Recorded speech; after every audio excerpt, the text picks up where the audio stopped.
All right, hello everybody, and welcome to the Frantic Talks podcast. What's up, guys? It's Frantic here with my lovely co-host Grunt. Hi. Sorry for that outburst. And we're here to talk about video games And junk. and junk. All right, so we actually have some fun stuff to talk about this week. Last week was aptly titled, if you're looking at the screen, "Serious Junk," because there was quite a lot of fun stuff to talk about there. I'm going to apologize that I keep getting it out on a Thursday instead of Sunday or Monday. But sometimes I have to edit it, and editing apparently takes 4 days. So Shame on you. shame. Should feel shame. I should feel shame. I said. Okay. Let's start off like we always do. Grunt, how was your week? Pretty uneventful, like always. I really didn't play a whole lot of games this week because they fought me and I wasn't putting up with it. So Gotta hate when the games do that to you. yeah. Basically, I just went and did some other stuff.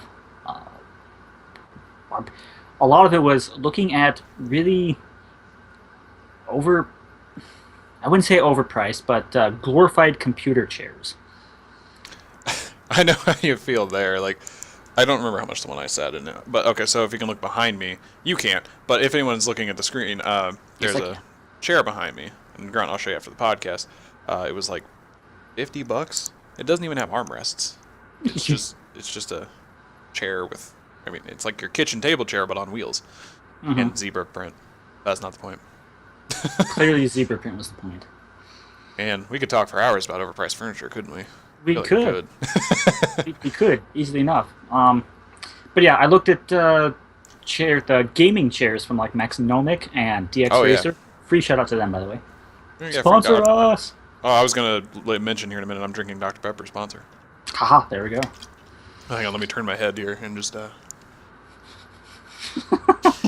I can't see what's going on right now, but I can only imagine. I was about to say, I'm sure you can picture exactly what just happened. Just like yeah.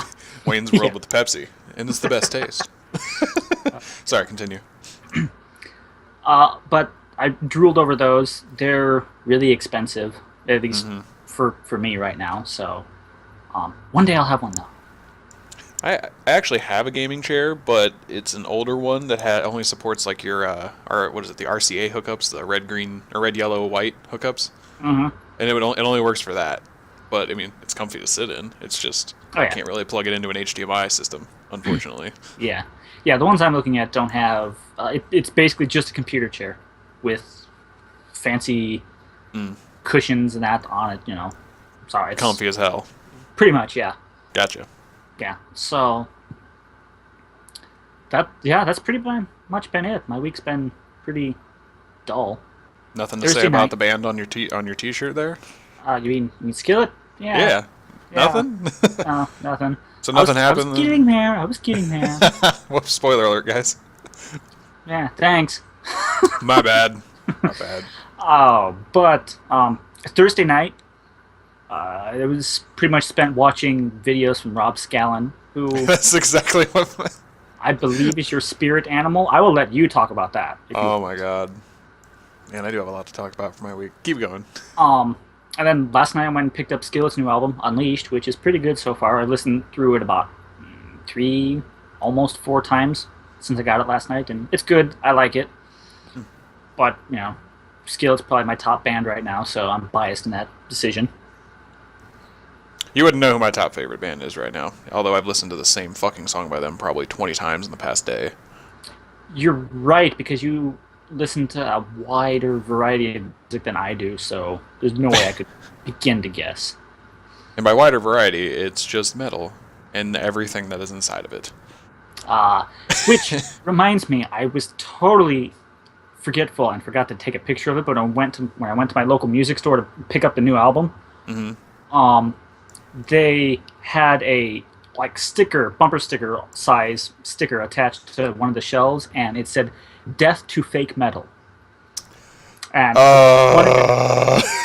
don't get me started.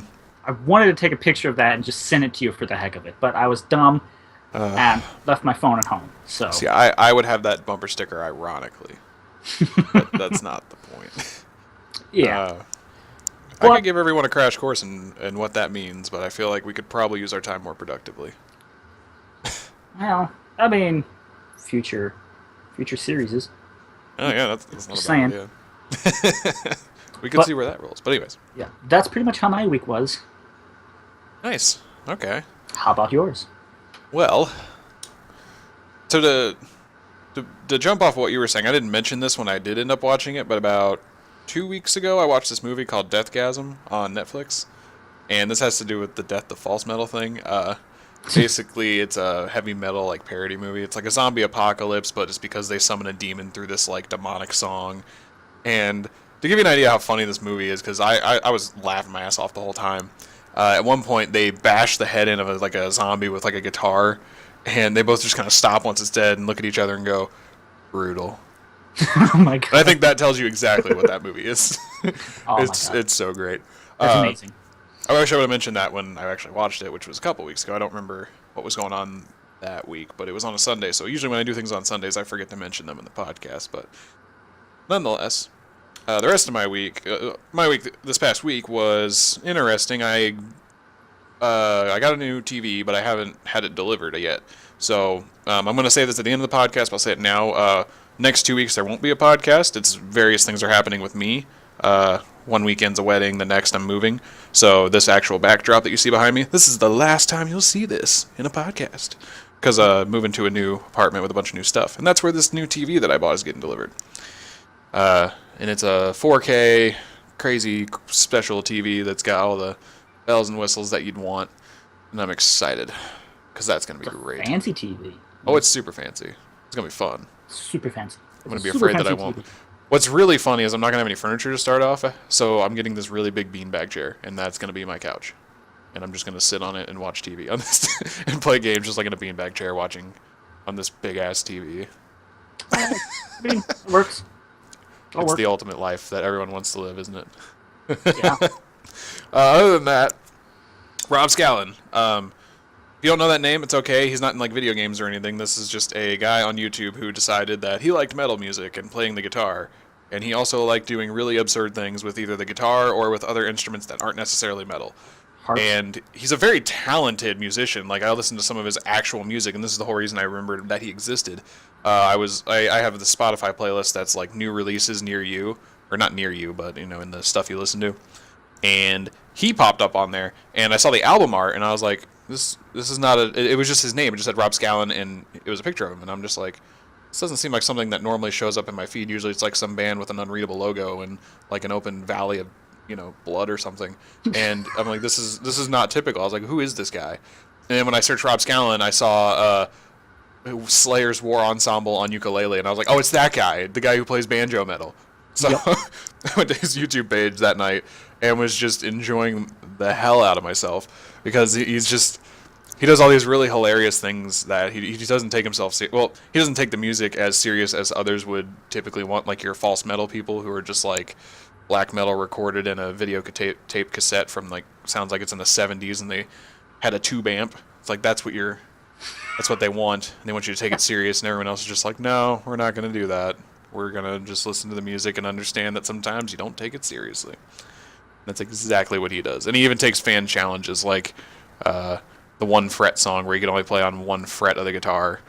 And he's done a couple of really cool covers. The ones we were sending back and forth, like System of a Down on cello, which is really freaking cool. That's especially amazing. Aerials. If you've ever heard Aerials by System of a Down, or you haven't, I don't care either way. Go look up Aerials on cello by Rob Scallon, because it's beautiful. It's amazing. It's available to buy on iTunes, and I am very, very close to buying that single because it's amazing. Do it. I will hand him my money whenever I get the chance because he is awesome. Oh yeah. So he's the whole reason I actually have started to pick my guitar back up and start playing it more. Just because some of the cool, unique stuff he does, he shows you tutorials on how to do some of the really crazy stuff he does. This one he calls the sprint technique, and it's just like slapping your hand with 3 different times with your fingers, doing something on the fretboard while playing chords, and it was just like, what is happening? Oh man. He does some other really cool stuff. Pickolets is what he calls them. You're doing triplets, but you only pick twice and do a hammer on for the 3rd one, so it sounds really weird. And he also plays like 8 and 9 string guitars because why not? And he really enjoys the whole gent phenomenon, but not in the way where it's like gent's amazing. He's just like, this is hilarious. Does it gent? Does it gent? It's so good.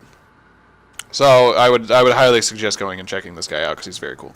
And then the only other thing that's happened since then, I think I've played a little bit of video games, but the big thing was right before this podcast, I watched a full game of soccer, Liverpool versus Barcelona.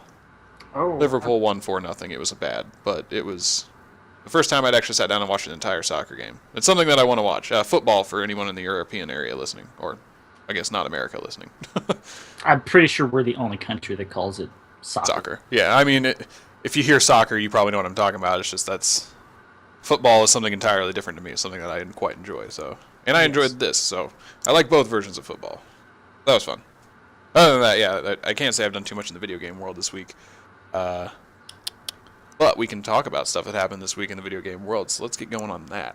We should. Sound good to you? Sounds good to me. Okay, first up. Segues. Let's see here. What did I have first? Oh, yeah, Batman. Batman, woo! I'm going to see Suicide Squad tonight, by the way. That's related to this topic. I mean, in a roundabout way, yeah. I'll tweet about it and let everyone know what I think, because I'm sure everyone wants to hear that. But anyways, Batman, the TellTale game, came out this past Tuesday, August 2nd, and has come out to around the Metacritic score of 75. Pretty good, I'd say. Not like crazy 90s or anything like that, but, you know. I'd say it's pretty good for so far. I don't know enough about it beyond, the trailer. But it seems like it's pretty cool. Oh, excuse me. Man, I'm just burping a lot. Thank you, Dr. Pepper. This is why you sponsored the episode, so you can sponsor every burp that comes out of my mouth. This episode isn't sponsored. I don't know why I said that. Hey, it's gonna happen one day. We're gonna joke around one day about being sponsored with something, and they'll email you the following day after the episode comes out and be like, "Hey, you said you were sponsored, so guess what? We want to sponsor you." God, that'd be really funny. It's gonna happen. I don't have too much to talk about Batman Telltale. I just wanted to mention it. It came out to pretty good reviews so far. I don't think there's been a Telltale game that's been like bad, has there? Like there hasn't been one that's been poorly rated that I can think of. Not really. Telltale. The biggest complaints I've seen with Telltale is they need to upgrade their game engine. So, which that's understandable, but maybe it works for them. So who knows? I mean, so far they're doing pretty good. They're like the go-to guys for this style of game play, like your point click essentially is what it is. So yeah, I don't know. No, I didn't add this on there, but the Humble Monthly Bundle came out. Oh, let's talk about that. Screw it. Just add it on here. Watch me type in a new website, and don't look at all my visited websites. It's actually just what I talk about here. Secrets. What secrets? What secrets are you holding? Yeah, so this month was the Call of Duty Black Ops bundle, and I assumed it was just going to be multiplayer starter pack with some other stuff. Well, there was a lot more in this thing, and I have yet to play any of these. Most of you probably know I subscribe to the monthly bundle because of all the cool stuff that you can get out of it. So, The Incredible Adventures of Van Helsing, Final Cut. It's a definitive collection of 3 standalone episodes told as a continuous story, continuing 6 playable classes, and a new in-game mode with a huge variety of open missions. 79 on Metacritic, and mostly positive Steam reviews. Seems cool. Van Helsing's a cool character. Of course. I'll let you know how it is when I play it. Who doesn't think a vampire hunter is cool? So. Lame people. I mean, hell, Abraham Lincoln was one. See? Which, again, that movie I thought was going to be a farce, but it wasn't. It was actually really good. I liked it. We're getting off topic here. No, we're not. I mean, I am. We can talk about whatever we want. Like, we're good. Jackbox Party Pack 2. It's a party game, essentially. There's a bunch of different mini-games in it. You can play it using your phone, your tablet, or computers as controllers, which is pretty cool in my opinion. If you don't have any friends, this is unfortunate that you got this, but if you do have friends and they come over and hang out every now and then, this is pretty cool. No extra controllers needed. It's perfect for anybody just hopping in. I really like the concept of this, and I've done a few games like this, not necessarily a big bundle before, but I've played games where all you had to have is a smartphone. The best one I have found so far is if you play Cards Against Humanity. There is, if someone has a Chromecast, which I do, there is this thing called Cardcast, and I'm going to see if I can actually show you on my screen. I can't even tell where I'm holding my phone up at here. That's kind of hard to see because bright lights and stuff, but whatever. It's called Cardcast. You connect to a Chromecast, start a game, and then you play Cards Against Humanity. You can support it with 10 people. So games like that are really cool in my mind, where you can just kind of throw everyone in and not have to worry about having 4 controllers for the people or whatever. Oh yeah, they're great party games. Mm-hmm. And Yeah. hence why it has party in the title, but whatever. Yeah, exactly. This has an 8.5 on Destructoid, very positive Steam reviews. Comes with 5 games. Cribbage 2. I don't know what that is, but it's a question game, is what it says. Sound effects game called Earwax. Bomb defusing party game Bomb Core. Quiplash XL, which includes Quiplash, Quip Pack 1, and 100 brand new prompts. So it sounds like you're doing quips. And the drawing and art auction game Bidiots. So all those seem really cool, and I'm excited to, install these and hopefully be able to have some friends over and play it and try it out, because we enjoy party games. One game that we've played that was a party game that was a lot of fun was, what is it? Keep Talking or the Bomb Explodes or something like that. Oh, I remember you telling me about that. Yeah, this game is really unique. If I've said this before, sorry, but I want to talk about it again.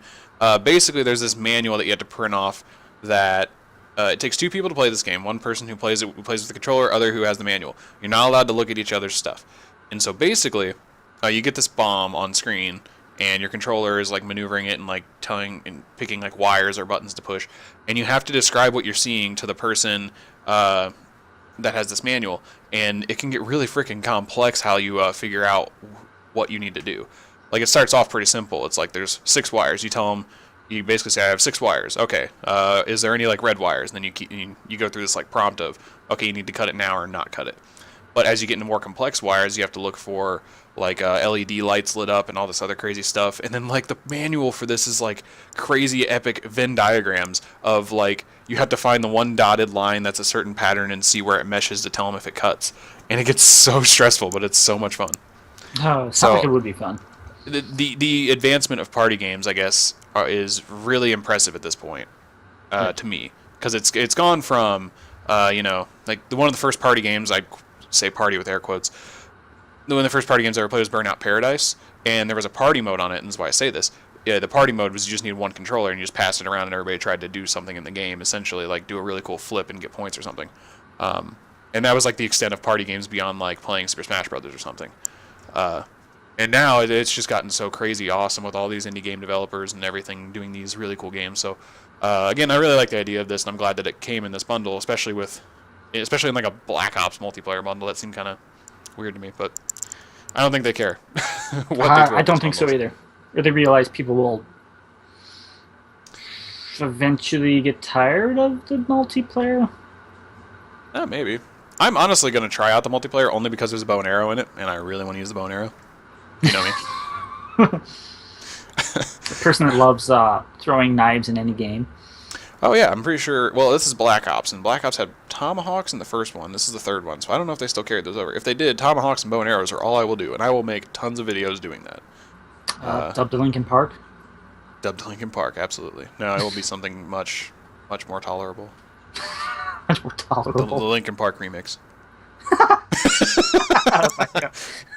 All right, next game. Poi? P-O-I? We'll go with that, Poi? yeah. Poi. 3D adventure platformer. Throwback to the 90s era of classic platforming games. Think Spyro or Crash Bandicoot. Explore big worlds, compete in challenge levels, meet quirky characters, and pull off classic platforming feats on a journey to become a master explorer. There's a couple of little screenshots down there. It looks honestly a lot like... it's got like an art style almost like Wind Waker, I want to say. But sounds like it's probably just a much more refined 90s platformer, which is cool. That's kind of what I played for the longest time there. Next one is Planet of the Eyes. Explore the mystery of an unknown world. You've crash landed on the Planet of the Eyes in an escape pod. Discover what lies beneath through puzzle solving, exploration, and audio logs from another survivor. Turn down the lights, put on your headphones, and grab a controller to experience the atmospheric journey of a lone robot in a dangerous world. Very positive reviews on Steam, 80 out of 100 on Hardcore Gamer. There's a video. I'm not going to play it. The art style is very reminiscent of... what was that... Well, it's a side-scroller. The game I'm thinking of is a side-scroller. It's very dark and shadowy, and you're this like lone little kid, and you run into all kinds of crazy stuff. Oh, Limbo? Yeah, looks a lot like Limbo, but with more colors. So, next up is Star Wars Rogue. Not Star Wars, Star Word. You'll find this rogue elite labyrinth lodged in the side of a star. Starward Rogue features hundreds of items, enemies, and rooms, catacombs that evolve and expand, incredibilities, in quotes, secrets that change the way the game plays, over-the-top mod support, and a detailed wiki. In 5 difficulty levels, from relatively easy to nigh impossible. Starward Rogue, it sounds crazy. I mean, it features tons of new content sponsored by the Humble Monthly, including a multi-phase Humble boss and a new Humble consumable shop. Plus, you'll receive the Humble Mech, which is armed with a special secondary weapon and a missile launcher that converts enemies into credits. 90 out of 100 on Hardcore Gamer, very positive reviews overall. And exclusive stuff to this Humble Monthly bundle, which, if this is all exciting to you, I'm rather sorry, but you can't get it. You had to subscribe before the beginning of August. Sorry. But, sounds crazy. I'm looking forward to trying that out.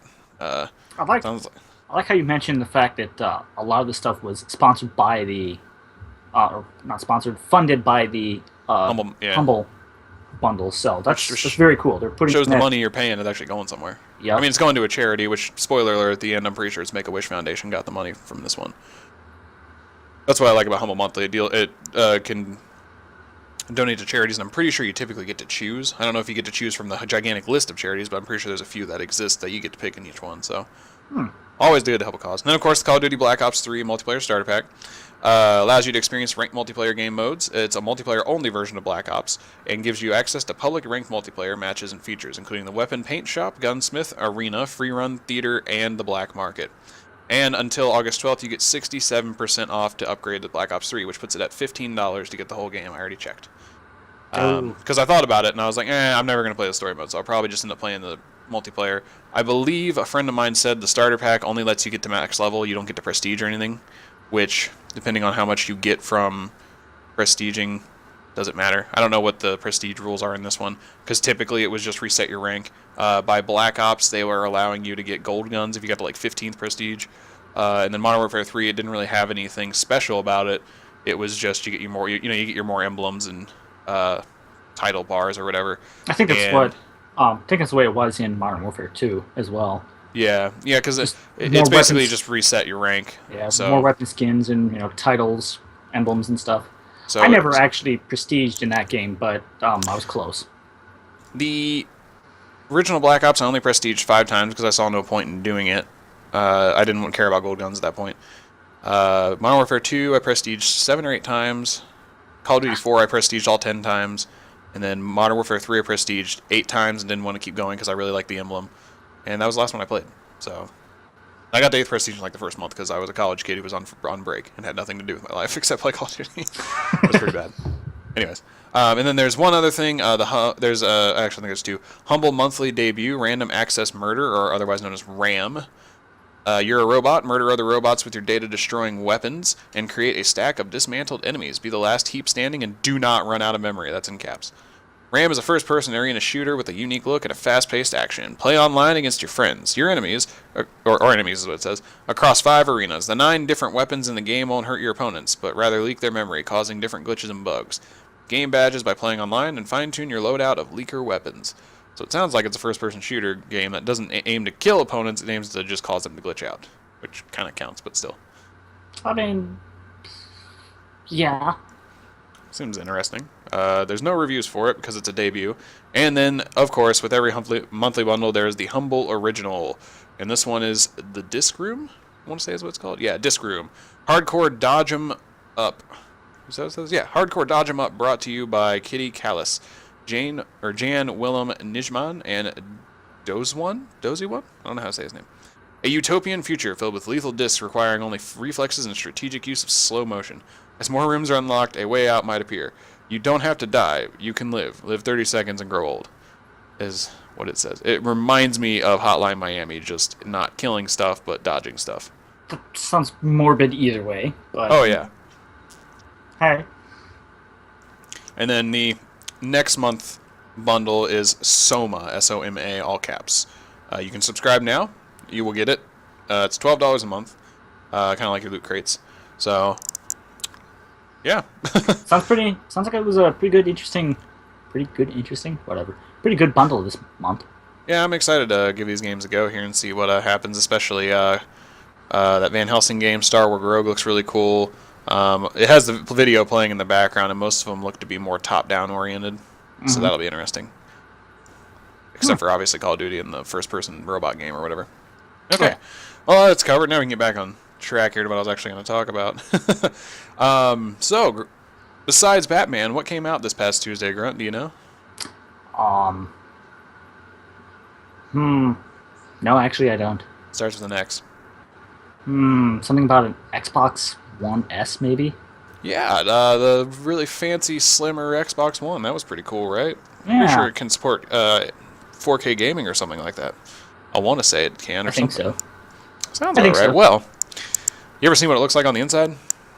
Well, I can't say I've dismantled a Xbox or an Xbox One recently, but I do hear something about this one. It has some character that we know or something etched Yeah, on like the disk drive or the frame of the disk drive or something. yeah. Looks like Master Chief. Well, would you look at that? Well, so if you hadn't heard about this, uh, it was posted by Mike Ibarra, I Yeah. believe. Yep. Apparently, they etched Master Chief onto the disk drive. I want to say.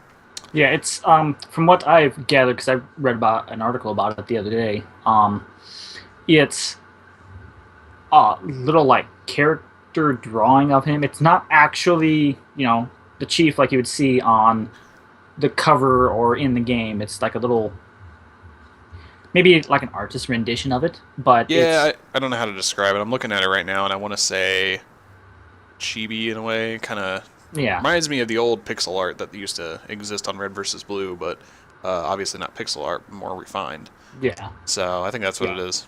and it's etched in on the frame of the disk drive. Hmm. So So that's a really cool Easter egg.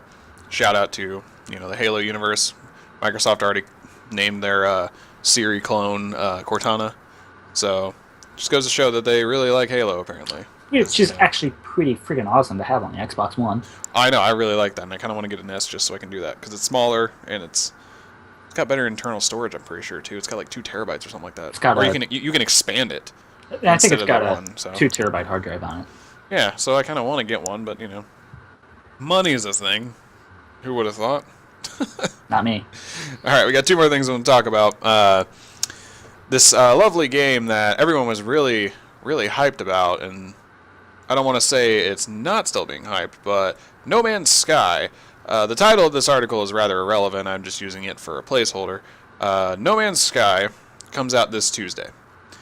Footage got leaked of it. I guess this is kind of relative to what we're going to say. Footage got leaked. Grunt's laughing because, well, Grunt, where'd it get leaked to? Apparently it got leaked to Pornhub. Leaked on That's Pornhub. That's a thing. because that's where you put your leaked footage. Whatever. I mean, we can make jokes about leaked. Anyways, we're not gonna. Okay. Just No Man's Sky. don't. We're digressing. No So Man's Sky. It's supposed to be the game where there's like quintillion planets and stuff like that. And quintillion being a number like 8 quintillion or something stupid crazy like that. Just a ton of stuff to explore. Basically, And the developers themselves don't even know what all is in the game. right, it's all And randomly created it. generated. Yeah, yeah. I mean, do they have time to go play test all 18 or 18 quintillion planets or however many there are? Probably Yes. Yes, they do. That's why it was delayed. Come on. We know it. Well, it got We're delayed. on you. What did it get delayed from? I want to say it was God, I have no idea. like a June or July release, but it's coming out this Tuesday. And the reason I'm bringing it up is anybody who plays PC, you might be a little upset to hear that it is pushed back on PC to next Friday. Not by much. I mean, it's only 3 days, but basically it's going through a development issue. And I there was a tweet about it specifically, but think of it this way. It's a console game that's being ported. So we know how that's been going very recently, typically not too well. So it sounds like they're trying to give themselves a couple more days to make sure it works right before they release it and it's broken and they refund people, which, I've always... Everyone hates when a game gets delayed, but I am always fine with it unless they just keep delaying it like it's in development hell. This was one delay, and then the PC had to get delayed a couple more days, not like a month. I'm usually okay with it because it just means that they're trying to make sure that it works right and they get it out to you in a better shape than it would have been in, which usually means that wherever it was not presentable. Oh yeah. So I'm usually fine with it. I know other people aren't, but that's happening. So, other than that, there wasn't really too much else to say. The footage that got leaked, I don't want to spoil it for anybody. I mean, the title in this article kind of says something, but supposedly the leaked footage was he did it in like under 30 hours, like beat the game or whatever. I'm gonna assume that doesn't mean he visited every planet. I'm gonna assume that meant he beat the storyline, and then there's a lot of open worlds to explore. But that would seem like kind of a boring game to me if that was the case. Like, I'd rather see how you could incorporate like 50 planets into a storyline. Oh, knocked my microphone away from my face. Into a storyline, like 50 planets into a storyline, kind of Mass Effect style, where you're traveling a lot, I think is how that game works. I've never actually played Mass Effect. I don't know, I'd love to see something like that, and it sounds like, I mean, there's no way he went to all the planets in 30 hours, but Oh no. it sounds like it's just going to be an open world exploration where there isn't too much. You would hope it's not like exploring like Grand Theft Auto where you can't really interact with anything beyond killing things, and they have like a giant map to explore. So Yeah. I don't know. That was somewhat of a thought. That just kind of what's the word? It's interesting to see if they're basically going to put a reason behind exploring. Like you said, what's going to be the motivation and the driving force behind wanting to go to that planet in that distant galaxy or whatever. Yeah, exactly. Why do I want to go there other than just to see what it looks like? Yeah. Because I think it would be interesting if you could go to a planet and like learn about its politics or something. Just like, oh, there's these three races who are right now, or like these like alien races that are in like a war with each other because one feels that the other's, I don't know, unclean or something like that. Who knows what it could be? But it would be interesting to go to a planet like that and then go to another planet that's heavily diplomatic and almost like Nazi-like, where they're like, you have to do exactly what we say or we like execute you or something. I don't know. Oh. Different kinds of cultures, I think it would be cool to explore that. Is what I'm trying to say. Oh yeah, it brings up... Go ahead. No, you go. No. All right, fine. It brings up an interesting point, and it's funny that you mention it. And I just posted on my own personal blog earlier this week. I took some time. That was something I forgot to talk about. Oh well, whatever. Oh yeah. Talking about it now, I guess. I took some time earlier in the week and went through the Earth location on Destiny, the Cosmodrome, without the heads-up display turned on, and really appreciated the artwork that is in the world, and completing a game in 30 hours, basically, like you said, it sounds like they just did the main story quest. It's something that, I hate generalizations, they suck, but gamers, we really don't take the time to admire what is going on around us in the game we're playing. So it's nice to just sit back and, maybe ignore a group of enemies that's over there, maybe ignore the story quest for a few days just while you go and find out what that artist put in that little corner over there. What's over there, What does that planet do? What, does it even have life on it, Because there are people that wrote that line of code and created the art behind that planet, sat there and brainstormed, what would this planet in some distant galaxy that probably does or does not exist, what would it look like, And if you don't go there, to me, it's kind of like not really an insult, but it's not really appreciating the work that the developers, put into the game. Yeah, exactly. We've said it before. Game development is easy, No, it is not. Sometimes it's not a very well-received job because if you make a game that people don't like, they don't like you. Yeah. But it basically my thought on that is take the time to explore it. You don't have to explore every single thing in the game. It doesn't really sound like that's going to be physically capable, though someone will do it with No Man's Sky. I guarantee it. Oh, yeah. There's going to be somebody who goes to, like, a planet a day or maybe 3 a day for a year straight. Oh, yeah. And makes, like, a compilation video or something like that. Oh, which would honestly be pretty cool to see. It would, actually, yeah. But, maybe put off doing that last story mission until you've explored 4 other planets or something, Appreciate the work that went into the game. And in a roundabout way, you could tie that all back into our what is value discussion we've had numerous times about games and that, but... Yeah, it's all about what you get personally from the game. Exactly. So, I agree. You should definitely take the time to admire the sceneries that you see. And you might see something that you never thought you'd see. Exactly. Find something great. Even a year after the game has come out, you know? There were some things I noticed in Destiny the other day when I was playing through it that I'm like, oh, I didn't know. Huh. Mm-hmm. I never noticed that, and I've been playing this game for a really, really long time. Well, let's keep talking about Destiny then. How about that? I mean, we can, yeah. Works for me. So, they're the cover story of Game Informer. That's pretty cool. It is. Except, why don't I have my issue yet? I'm not. I'm not salty. He's not salty at all, guys. It's not like his subscription just for some reason didn't show up or anything, you know. Well, basically, it was the cover story because of the Rise of Iron expansion that's coming out here. When is it? September 20th. Yeah. Just about a month and a half away. Yep, month and a half away. And they went over some interesting stuff. Let's see. There's a couple of links here. It looks like the headlines. You know, artifacts are going to change how you fight. There are new ways to become more powerful, so increasing your light level. Rise of Iron is the beginning of a new roadmap, which has spoilers, and the story of the Iron Lords of the bravery and redemption. Those are the headlines, I believe, from the Game Informer article. Yeah. Basically, the spoilers.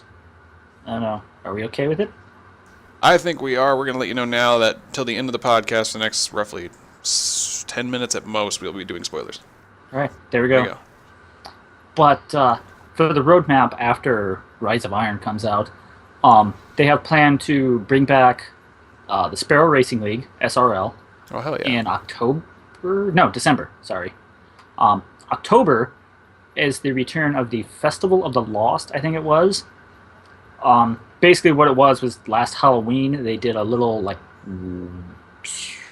week or 2 week long event in honor of Halloween, where you could go and basically trick or treat around the tower. You could go and collect masks and that stuff and wear your masks and that stuff. So they're bringing that back for October.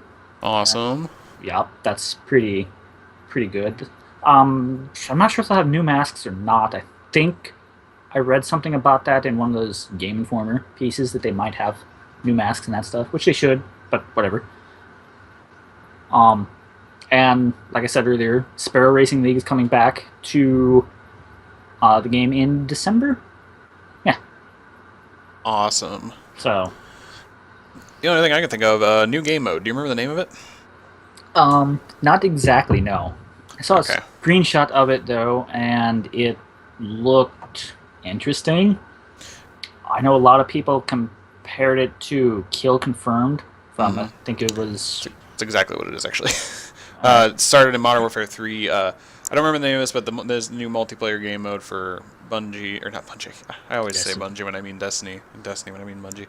For Destiny, it's basically Kill Confirmed for Modern Warfare 3 and beyond. If you don't know what Kill Confirmed is, it was a way that Infinity Ward decided they wanted to combat team deathmatch and make it a little more interesting. So essentially, if you kill somebody, you don't get the points for killing them. They dropped, in the game of Modern Warfare, they dropped their dog tags, and you had to go pick up the dog tags. But the catch was, if your opponent picked up the dog tags, it would deny the kill. So you could kill 30 people, but only pick up 10 dog tags, and your team would only get 10 points. That's actually very interesting. And that was the game mode I exclusively played, because it was such a good game mode. Because it kind of, unless you had a really good team of people who knew what they needed to do, it really prevented camping by a decent amount, unless you were really good at camping like a corner in a room where people constantly came in to go pick up the tags. But it was less camping than your normal game would have. But what was really fun was tack inserting in Modern Warfare 3, and what that was is you could set where your spawn point was. And so what you would do is set your spawn point right outside of a battle zone, run out and get killed, and then respawn right behind where you died and go pick up your tags. Because when you pick up your dog tags, you got like 250 points compared to the 100 for picking up someone else's tags. Oh god! So you could easily skyrocket yourself to the top of the team. You could go 5 and 30 and be on top of the team in experience. So that's what I did. It was so much fun. But anyways, that's what it is. You have to confirm your kill. That's where the name comes from, by picking up their dog tags. But in Destiny, they drop something else. I want to say it started with like a G or something like that. It was a word I hadn't heard in the game before. I wish I could remember what it was. Yeah. Oh, yeah. I've seen screenshots, supposedly of the new game mode from Game Informer, and I don't know whether it's related or if it's something totally different, and we have yet to find out about it, or maybe that's the whole reason I don't have my subscription or my magazine, because stuff. But whatever. I saw a picture or a screenshot of engrams. There were 2 people who were killed, and there were engrams laying up where their basically dead bodies were. So maybe that's the thing you have to pick up. Kill a person, and you get their engrams. Swap out dog tags for engrams, because that's basically what it was when I read it. I just don't remember. It wasn't the word engram. I know I would have remembered engram. I want to say it was it started with a G, maybe like GR. That something like that comes to mind, but it's probably not what it is at all. I could Google it, but I don't feel like it. Now. Yeah, definitely. You have me curious. I mean, thanks, Frantic. I'm excited about that. Like I said, I loved that game mode in Modern Warfare. That was kind of what kept me playing, because it was a new mode that was good. Because it didn't limit you to having 25 kills in the game, which was a third of your team's kills. Right. It was like the game mode itself. You played to 65 confirms, but typically your team would have closer to 80 or 90 kills, right. Which was better than Team Deathmatch. Team Deathmatch, you could only have 75 max. So. Right. Yeah, because you have people that were focused on getting the kills instead of picking up the dog tags. I'm sure. So. Right. And play the objective. Darn it. Yeah. It added a little bit of objective to Team Deathmatch. So. And that's cool. That's cool. Absolutely. Because sometimes you want to play something that's like a mashup of an objective-based game, but you don't want to play something like Capture the Flag or. You want something where you can kill people and kind of be playing the objective at the same time. Yeah. Kind of like domination or control, however you want to think of it. That's what I was thinking of. Yeah, domination, where you have different points to hold, where you can killing people is typically good because it keeps them away from your point. It's just this game is driven from your killing and also confirming that you had killed them. So it was. Right. It's a nice little twist on the objective. So I'm excited to see that come to the game. Yep. Somewhere in one of those articles too that they mention, they hinted at a feature coming that has been wanted by fans for a really, really long time, and they are very proud to finally give it to us. So custom games are coming. I mean, what could it possibly be? Really. Oh, the Thorn's coming back, but that's not what it is. Yes, Thorn. I mean, he's just like jumped out of his chair, like, oh. Actually, it's the corner of my bed. It'll be a chair someday. Oh, it'll be one of those fancy gaming chairs. But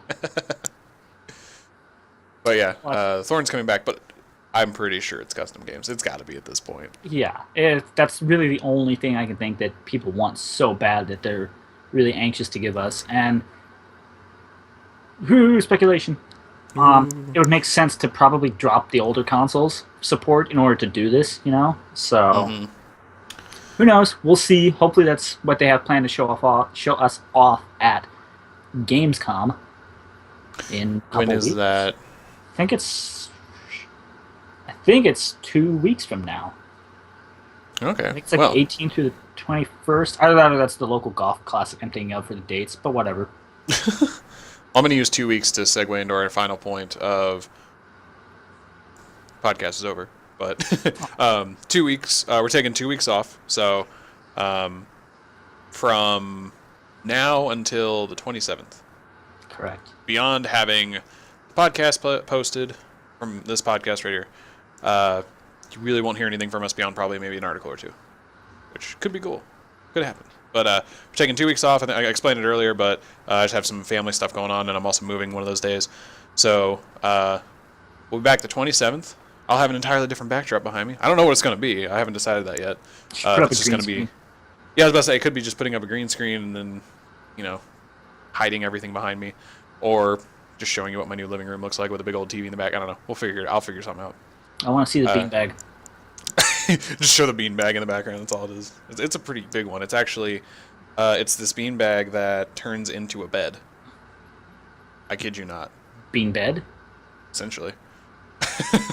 It's big, and then it has like the zipper that if you open up the zipper and then pull it all out, it folds into like a mattress size thing to sleep on. Yeah. Interesting. So it's you certainly have me gigantic. curious now. Once I get it, I'll show it to you. It's my parents just let me borrow it till I go buy some furniture, but whatever. I just think it's really funny. Anyways, so let's start advertising. Brought to you by Dr. Pepper. And what did you have? What was your sponsor? I don't remember. Oh, okay. Well, none of those, they're not actually sponsors. We're trying to lock that in. Yeah. Like Bo Burnham when he tries to lock in the Flamin' Hot Cheetos and Mountain Dew or whatever. That was really funny. I don't know if you ever saw that. Oh, man.